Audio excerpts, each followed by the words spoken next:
여러분, 잠깐 이 질문을 드리겠습니다. 오늘 아침 눈을 뜨자마자 가슴이 무거워지신 적 있으신가요? 딱히 아픈 것도 아닌데, 딱히 나쁜 일이 생긴 것도 아닌데, 그냥 어떤 사람 얼굴이 떠오르면서 숨이 조금 막히는 그 느낌. 오랫동안 마음을 써온 사람인데 돌아오는 것은 무관심뿐인 분이 계십니까? 평생을 헌신했는데 이제는 그 헌신이 당연한 것이 되어버린 그런 관계 때문에 힘드신 분이 계십니까? 그렇습니다. 그 마음 제가 잘 압니다. 그리고 말씀드리고 싶습니다. 그것은 당신이 부족해서가 아닙니다. 오히려 당신이 너무 착했기 때문입니다. 오늘은 그 착한 마음을 지키면서도 무리함 앞에서 흔들리지 않는 방법을 이야기하겠습니다. 다산 정약용의 지혜와 현대심리학으로 함께 살펴보겠습니다. 평생을 살아오면서 이런 경험 한 번쯤은 있으셨을 겁니다. 명절 때 며칠 밤을 새워 음식을 차렸는데 아무도 수고했다는 말 한마디 없이 텔레비전만 보고 있을 때 자식 경조사에 한 번도 빠진 적이 없는데 정작 내 일에는 바쁘다는 한마디로 끝날 때 그때 올라오는 감정이란 게 허도 아니고 슬픔도 아닌 그 사이 어딘가에 있습니다. 가슴이 멍해지는 느낌, 그 맹목함이 목까지 차오르는데 정작 입 밖으로는 한마디도 나오질 않습니다. 이 사람한테 나는 뭔가 싶다가도 내가 너무 예민한 건가 하고 스스로를 다독입니다. 그 다독임이 하루 이틀도 아니고 몇 년째 쌓이면 어느 순간 그 사람 얼굴만 봐도 숨이 막히기 시작합니다. 여러분, 이것은 여러분의 문제가 아닙니다. 서운함을 다루는 방식이 어긋나면서 상대에게 잘못된 신호를 보내온 것입니다. 그 신호의 방향만 바꿔도 상대의 태도가 달라지기 시작합니다. 오늘 이야기의 핵심을 먼저 말씀드리겠습니다. 서운함은 나쁜 감정이 아닙니다. 서운함을 느낀다는 것은 그 사람에게 진심이었다는 증거입니다. 아무 마음도 없는 사람한테는 서운함 자체가 생기지 않습니다. 문제는 서운함 자체가 아니라 그것을 다루는 방식입니다. 우리는 보통 세 가지 중 하나를 선택합니다. 더 잘해주거나 참고 삼키거나 한꺼번에 터뜨리거나. 그런데 오늘 말씀드릴 것은 이 세 가지 모두 우리가 원하는 결과를 만들어내지 못한다는 겁니다. 정약용은 귀양지 간진에서 제자들에게 이런 말을 남겼습니다. 사람을 바꾸려 하지 마라. 그대가 서 있는 자리를 바꾸어라. 자리가 바뀌면 관계가 바뀌고 관계가 바뀌면 삶이 바뀐다. 오늘은 이 한 문장을 5가지 이야기로 풀어드리겠습니다. 첫 번째 이야기입니다. 68세 윤 선생님은 복지관 노래교실에서 만난 친구 조 씨와 3년째 붙어 다니는 사이였습니다. 점심도 같이 먹고 장도 같이 보러 다니고 일주일에 사흘은 얼굴을 보는 사이였지요. 그런데 어느 순간부터 이상한 패턴이 생기기 시작했습니다. 조 씨가 전화를 하면 대부분 부탁이었습니다. 병원 갈 때 차 좀 태워줘. 문화센터 접수 좀 대신 해줘. 복지관에 낸 서류 좀 대신 받아다 줘. 윤 선생님은 한 번도 거절하지 않았습니다. 친구니까 당연한 거라고 생각했거든요. 그러다 지난 추석 때 일이 터졌습니다. 윤 선생님이 허리를 다쳐서 명절 장보기가 어려운 상황이었는데 조 씨에게 조심스럽게 도움을 부탁했더니 돌아온 대답이 이것이었습니다. 나도 요즘 바빠서 어렵겠다. 그 한마디였습니다. 3년 동안 수십 번을 달려갔는데 딱 한 번 부탁했는데 돌아온 것은 그 짧은 거절이었습니다. 윤 선생님은 전화를 끊고 한참 동안 거실 소파에 멍하니 앉아 있었습니다. 화가 나는 게 아니라 허탈했습니다. 내가 이 사람한테 뭐였나 싶은 마음. 눈물도 나지 않고 가슴 한가운데가 텅 빈 것처럼 멍했습니다. 며칠 뒤 윤 선생님이 먼저 전화를 걸었습니다. 아무 일도 없었다는 듯 밝은 목소리로 내가 갈비찜 했는데 좀 갖다 줄까 하고 말한 겁니다. 속으로는 서운함이 가시지 않았는데 이렇게라도 하면 조 씨가 미안해하지 않을까 싶었던 거지요. 결과는 어땠을까요? 조 씨는 갈비찜을 받아먹고 고맙다는 말도 없이 다음 주에 또 부탁을 했습니다. 왜 이런 일이 벌어진 걸까요? 심리학에서는 이것을 호혜성의 역설이라고 부릅니다. 한쪽이 계속 베풀고 상대가 그것에 보답하지 않는 관계가 반복되면 받는 쪽은 미안함을 느끼는 것이 아니라 오히려 그 호의를 자신의 당연한 권리처럼 인식하기 시작한다고 합니다. 특히 오랜 관계일수록 이 현상이 더 강하게 나타납니다. 상대가 늘 잘해주니까 이 사람은 원래 이런 사람이라고 외가 분류해버리는 것이지요. 서운한데 더 잘해주는 것은 내 마음을 전달하는 것이 아닙니다. 상대에게 어떻게 대해도 이 사람은 떠나지 않는다는 확인을 주는 것과 같습니다.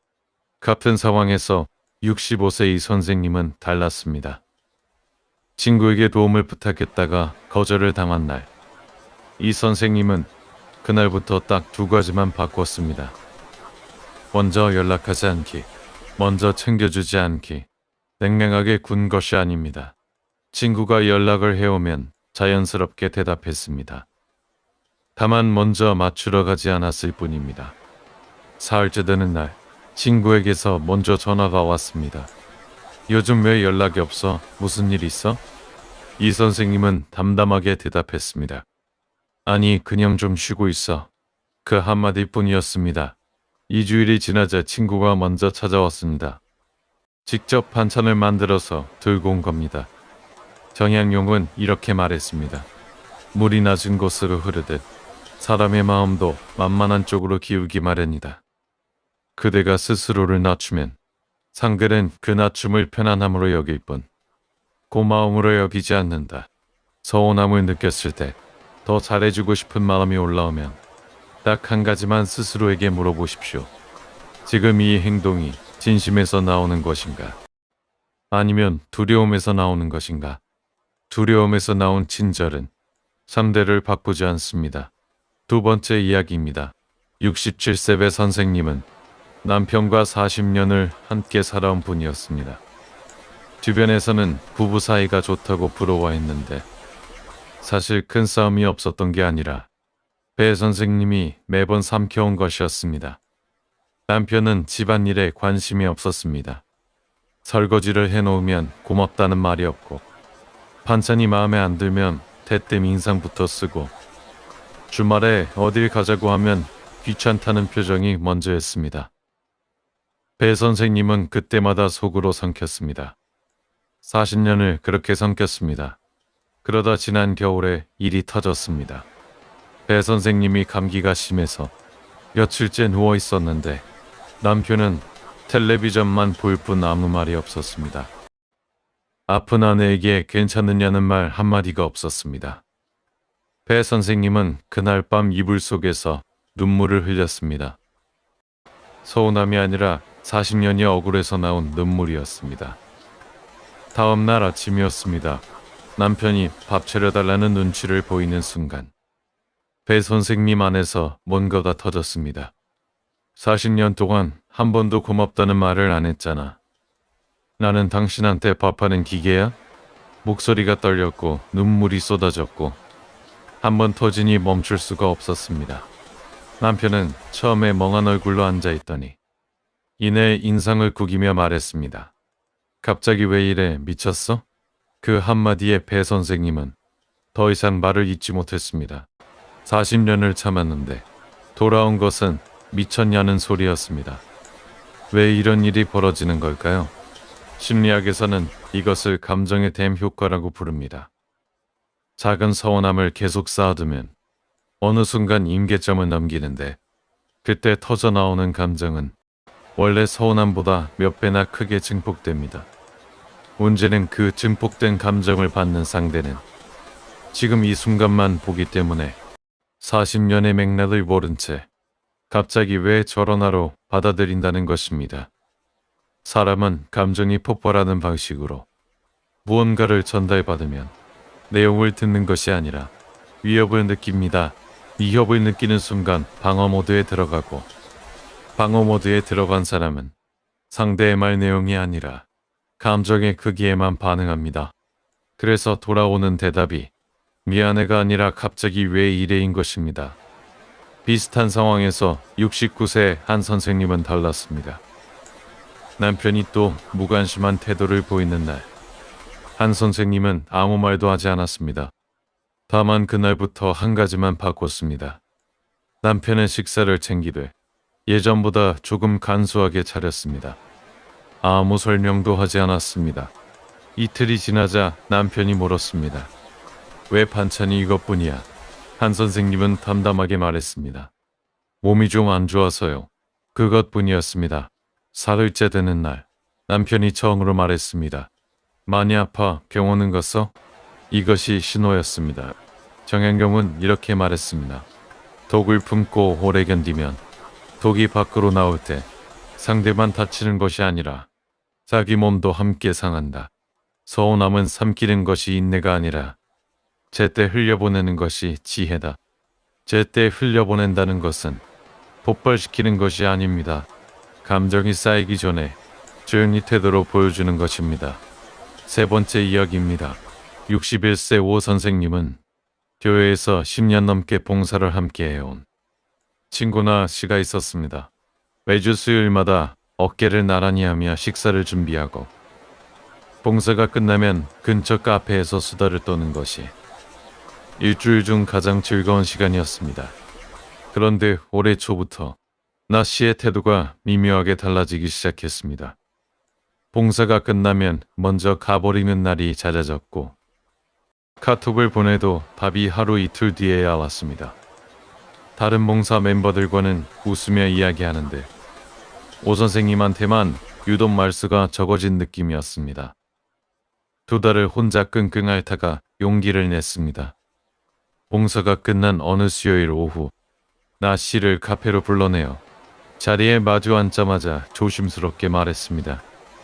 요즘 나한테 왜 그래? 내가 뭔가 잘못한 거 있으면 말해줘. 솔직하게 말하는 게 좋을 것 같아서. 나 씨의 반응은 예상과 전혀 달랐습니다. 표정이 굳더니 이렇게 말했습니다. 내가 뭘 어쨌다고? 나는 평소와 다를 거 없는데. 오 선생님이 아니 그게 아니라 카톡 답장도 늦고 봉사 끝나면 먼저 가잖아 하고 구체적으로 설명하려 하자 나 씨의 목소리가 높아졌습니다. 그게 뭐가 어때서?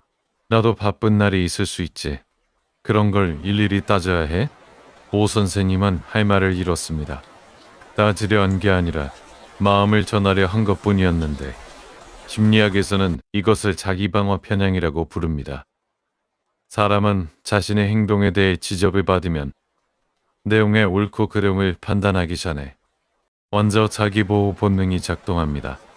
아무리 부드러운 말투로 전달해도 상대의 뇌는 너 잘못했어라는 신호로 먼저 해석합니다. 특히 가까운 사이일수록 이 반응이 더 강합니다.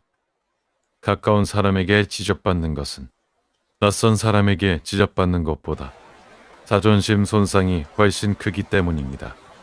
더 안타까운 것은 설명을 하면 할수록 상황이 악화된다는 점입니다. 카톡 답장이 늦었던 날 먼저 간 횟수. 이런 것들을 꺼내는 순간 대화는 감정의 나눔이 아니라 재판이 됩니다. 재판에서 사람은 반성하지 않습니다. 변호합니다. 비슷한 상황에서 64세 송 선생님은 달랐습니다. 지난 모임 친구가 요즘 자신에게 유독 거리를 두는 것 같다는 느낌이 들었을 때 송 선생님은 말 대신 행동을 바꿨습니다. 먼저 연락하는 횟수를 절반으로 줄였습니다. 모임에서 그 친구 옆자리 대신 다른 자리에 앉기 시작했습니다. 억지로 대화를 만들지 않았습니다. 나흘째 되는 날, 그 친구가 먼저 옆에 와 앉으며 물었습니다. 요즘 왜 좀 다른 것 같아? 송 선생님은 그저 미소를 지었습니다. 그래, 별거 없어. 그뿐이었습니다. 그 주 모임이 끝나고 친구가 우리 차 한잔하고 가자고 먼저 청했습니다. 정양용은 이렇게 말했습니다. 사람의 허물을 입으로 지적하면 귀는 다치고 마음은 단단해진다. 그러나 말없이 한 걸음 물러서면 상대가 스스로 자기 허물을 돌아보게 된다. 말은 상대의 머리로 들어갑니다. 머리로 들어간 것은 반박할 수 있습니다. 태도는 상대의 감각으로 들어갑니다. 감각으로 들어간 것은 반박할 수 없습니다. 서운함은 설명하는 순간 힘을 잃습니다. 보여주는 순간 힘을 얻습니다.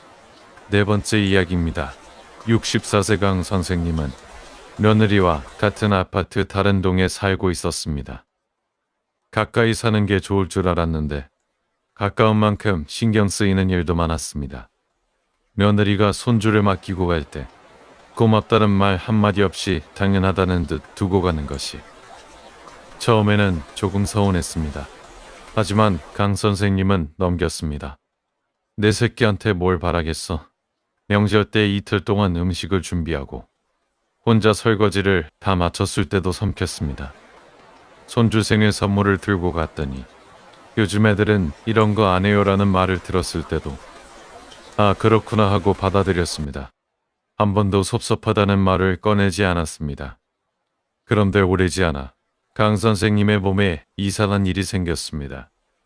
잠이 오지 않았습니다. 밤마다 눈을 감으면 며느리가 했던 말들이 떠올랐습니다. 소화도 안 됐습니다. 밥을 먹으면 명치 아래가 더부룩하고 막힌 느낌이 가시지 않았습니다. 병원에 갔더니 검사 결과는 이상 없다는 거였습니다. 의사가 혹시 요즘 스트레스 받는 일이 있으세요? 하고 물었을 때 강 선생님은 아무 말도 할 수 없었습니다. 며느리에게 서운한 게 스트레스라고 말하기가 창피했거든요. 심리학에서는 이것을 신체어라고 부릅니다. 말로 표현되지 못한 감정이 몸의 증상으로 나타나는 현상입니다. 서운함이나 분노 같은 감정은 삼킨다고 사라지는 것이 아닙니다. 몸 어딘가에 고여 있다가 불면증, 소화불량, 만성피로, 두통의 형태로 빠져나옵니다. 나이가 들수록 이 현상이 더 심해지는 이유는 평생 참아온 감정의 총량이 이미 크기 때문입니다. 혹시 요즘 특별한 이유 없이 잠이 잘 오지 않거나 소화가 안 되거나 가슴이 답답한 적이 있으십니까? 검사를 해도 이상이 없다고 하는데 몸은 분명히 불편하신 적이 있으십니까? 그렇다면 한 번쯤 물어봐 주십시오. 내가 오래 삼켜온 서운함이 있는 것은 아닌지. 정약용은 이렇게 말했습니다. 말하지 못한 마음은 사라지는 것이 아니라 몸 안에서 돌고 돈다. 몸이 먼저 아프다면 그것은 마음이 오래 갇혀 있었다는 뜻이다. 참는 것과 지키는 것은 다릅니다. 참는 것은 내 감정을 없는 것처럼 취급하는 것이고 지키는 것은 내 감정을 인정하되 표현의 방식을 선택하는 것입니다. 몸이 보내는 신호를 무시하지 마십시오. 그것이 나를 지키는 첫걸음입니다. 다섯 번째 이야기입니다. 69세 문 선생님은 공원 산책 모임에서 5년째 매일 아침 함께 걷던 친구 정 씨가 있었습니다. 매일 아침 6시에 공원 입구에서 만나 한 바퀴를 돌고 벤치에 앉아 이야기를 나누는 것이 하루의 시작이었습니다. 그런데 작년 가을부터 정 씨의 태도가 달라졌습니다. 다른 사람이 합류하면 문 선생님을 빼놓고 그 사람과만 이야기했습니다. 벤치에서는 휴대폰만 보다 먼저 일어났습니다. 문 선생님이 무슨 이야기를 꺼내도 건성으로 받았습니다. 문 선생님은 처음에 더 신경을 썼습니다. 정 씨가 좋아하는 약과를 사가기도 했고 먼저 카톡으로 재미있는 영상을 보내기도 했습니다. 달라지는 것이 없었습니다. 말로 솔직하게 물어볼까도 생각했지만 그것이 역효과를 낳는다는 걸 이미 주변에서 경험으로 알고 있었습니다. 문 선생님은 며칠을 고민하다가 아무것도 하지 않기로 했습니다. 더 잘해주지도 않고 빼앗지지도 않고 그냥 예전보다 한 발짝 물러서기로 한 겁니다. 구체적으로는 세 가지였습니다. 정 씨에게 먼저 말 걸지 않기, 카톡을 먼저 보내지 않기, 정 씨의 반응에 일일이 살피지 않기. 냉랭하게 군 것이 아닙니다. 정 씨가 말을 걸면 자연스럽게 대답했습니다. 다만 먼저 맞추러 가지 않았을 뿐입니다. 이틀째까지는 정 씨가 아무것도 눈치채지 못하는 것 같았습니다. 사흘째에 살짝 고개를 갸웃하는 듯 했습니다. 나흘째 정 씨가 먼저 벤치에 앉으며 말했습니다. 오늘 좀 조용하네. 무슨 일 있어? 문 선생님은 담담하게 답했습니다. 아니, 별일 없어. 일주일이 지나자 정 씨의 태도가 눈에 띄게 달라졌습니다. 산책 중에 먼저 말을 걸기 시작했고 벤치에서도 휴대폰을 꺼내지 않았습니다. 그리고 어느 날 약과를 사와서 이렇게 말했습니다. 나 요즘 너한테 좀 소홀했지. 정 씨가 스스로 먼저 말을 꺼냈습니다. 심리학에서는 사람이 가까운 관계에서 상대의 변화를 감지하는데 보통 3일에서 7일이 걸린다고 봅니다. 처음 이틀은 인식하지 못하다가 사흘째부터 뭔가 다르다는 느낌이 들기 시작합니다. 그 느낌이 쌓이면 자기도 모르게 상대의 반응을 살피기 시작합니다. 말은 상대의 머리에 닿습니다. 거리의 변화는 상대의 감각에 닿습니다. 머리는 반박할 수 있지만 감각은 반박할 수 없습니다. 여기서 한 가지 중요한 원칙이 있습니다. 거리를 조절한 이유를 절대 설명하지 마십시오. 나 요즘 좀 서운해서 거리를 두고 있어라고 말하는 순간 상대는 그것을 협상의 여지로 읽습니다. 설명 없이 담담하게 달라진 태도가 가장 오래가는 신호입니다. 말은 잊히지만 태도는 남습니다. 정현용은 이렇게 말했습니다. 가까이 있으면서도 닿지 않는 거리가 있다. 그 거리를 지킬 줄 아는 사람이 관계를 오래 가져가는 사람이다. 이제 실제 상황에서 바로 쓸 수 있는 말 한마디를 드리겠습니다. 상대가 내 말을 깎아내릴 때 비존에는 아니 그게 아니라요. 제가 이렇게 생각한 건데 하고 설명을 이어갔을 겁니다. 새로운 한마디는 이것입니다. 그렇군요. 그리고 더 이상 아무 말도 덧붙이지 않습니다. 상대가 나를 무시하는 태도를 보일 때 기존에는 왜 나한테 그래? 내가 뭘 잘못했어? 하고 따지러 갔을 겁니다. 새로운 한마디는 이것입니다. 알겠습니다. 그리고 이후 행동을 조용히 바꿉니다. 상대가 나를 비난하거나 탓할 때 기존에는 내 입장도 들어봐야지 하고 목소리를 높였을 겁니다. 새로운 한마디는 이것입니다. 제가 그렇게 보였나요? 그리고 상대의 반응을 기다립니다. 상대가 내 말을 계속 무시할 때 기존에는 당신은 왜 내 말을 안 들어? 하고 반복해서 설명했을 겁니다. 새로운 한마디는 이것입니다. 네, 알겠어요. 그리고 더 이상 설명하지 않습니다. 이 한마디들의 공통점이 보이십니까? 짧습니다. 방어적이지 않습니다. 감정이 실려있지 않습니다. 그리고 반드시 침묵이 뒤따릅니다. 그 침묵이 여백을 만들고 그 여백에서 상대는 스스로 생각하기 시작합니다. 정약용은 이렇게 말했습니다. 100마디로 따지는 것보다 한마디 뒤에 오는 침묵이 더 무겁다. 사람은 말의 양이 아니라 말의 무게에 움직인다. 오늘 여러분께 드린 이야기를 정리하겠습니다. 더 잘해주는 것도 답이 아니었습니다. 참고 삼키는 것도 답이 아니었습니다. 한꺼번에 터뜨리는 것도 답이 아니었습니다. 말로 설명하는 것도 답이 아니었습니다. 그렇다면 무엇이 답이었을까요?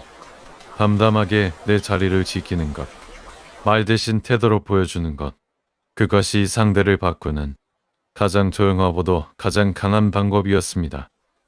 여러분, 지금 이 말씀을 드리고 싶습니다. 충분히 잘해오셨습니다. 평생을 가족을 위해, 주변 사람을 위해 먼저 손을 내밀어 오셨습니다. 그 헌신이 당연하게 여겨졌을 때 당신이 부족해서가 아닙니다. 당신이 너무 착했기 때문입니다. 그동안 참 고생 많으셨습니다. 이제는 상대를 위해 애쓰는 만큼 나를 위해서도 한 걸음만 써주십시오. 나를 지키는 것이 이기적인 것이 아닙니다. 나를 지켜야 관계도 지킬 수 있습니다. 서운함이 찾아올 때 오늘 이야기를 한 번쯤 떠올려 주십시오. 그리고 그 순간 말 대신 한 발짝 물러서는 용기를 내보십시오. 그 한 발짝이 관계를 끝내는 것이 아니라 관계를 제자리로 돌려놓는 시작이 됩니다. 정향용은 마지막으로 이렇게 말했습니다. 1000명이 아는 사람보다 1명이 알아주는 사람이 귀하다. 관계의 넓이를 쫓지 마라. 관계의 깊이를 지켜라. 우리 모두 조금씩 더 단단해질 수 있기를 바랍니다. 복잡한 인연에 지친 여러분을 위한 곳. 어른의 통찰입니다. 정양용의 지혜로 인간관계가 편해지는 법을 구독과 좋아요로 계속 받아보세요.